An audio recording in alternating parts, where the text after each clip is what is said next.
Hi, biologists. So today is Wednesday, April 15th. Welcome to online class. I'm going to share my screen so we can get started. So we're still working on the same standard. We're going to be working on mini QPA 2 again, continuing our work on mini QPA 2. So we did part 1 on Monday. Now we're going to do part 2. The objective here is to describe and analyze how DNA is passed down by analyzing Punnett squares. As always, my contact information.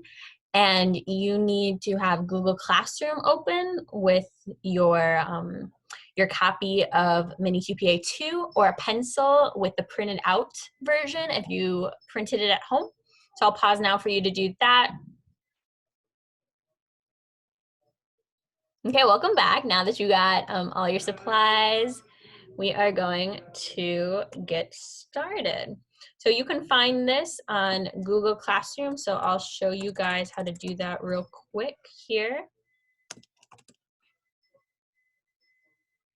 So you go to your Google Classroom, you see what your classes are. You go to biology with Ms. Fabrizio, with Alyssa Fabrizio, and then you're gonna go to classwork.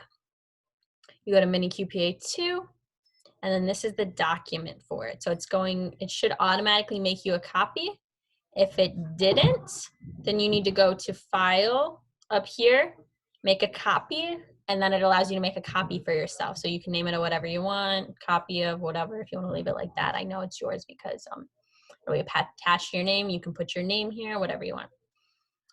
And also I want to note again that we have a Spanish copy here. So you just need to double click on here, and then it'll have you automatically make a copy for the Spanish version if you need it in Spanish.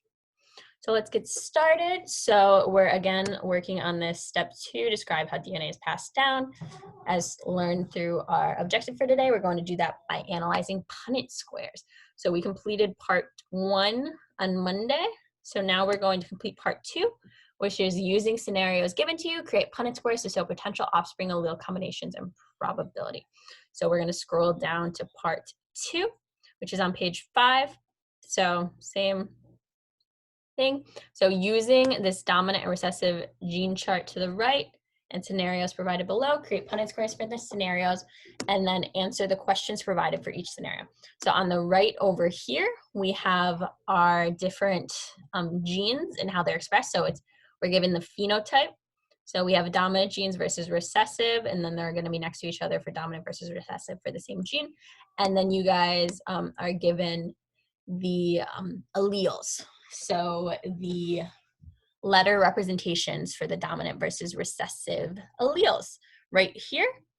And you guys have that on every page that you are doing part 2. So no need to worry to flip back. So basically you're just doing what we did practicing in class. So numbers 1 through 5 here on pages 5 through 7, you are making Punnett squares for, if it tells you eye color, make it for eye color. You'll come up here, look to see what alleles represent eye color, and then given what the problem tells you, what the scenario tells you, then you are going to create the Punnett squares and then answer these questions. So from the Punnett squares that you create, answer the questions A, B. Sometimes they'll be a C, as seen down here. And as you can see, there's also that dihybrid cross. So what we talked about when there's 2 separate alleles or genes that we're looking for. So we have a couple, we actually have 3 of those, and then 2 of the Punnett squares. So pause me now to complete page 5 through 7, numbers 1 through 5 of your packet, or of your mini QPA 2, I should say. Okay, welcome back. So you should have completed up till page 7 of your mini QPA 2. So you should have completed questions 1 through 5 about crosses. So created your Punnett squares and dihybrid Punnett squares. So congratulations, you should be all done with that. Great job. Next time we'll finish working on the final part of QPA 2. So we'll answer those analysis questions. So just a little look ahead as to what we're doing. So we're still working on mini QPA 2 on Friday. We already are almost done.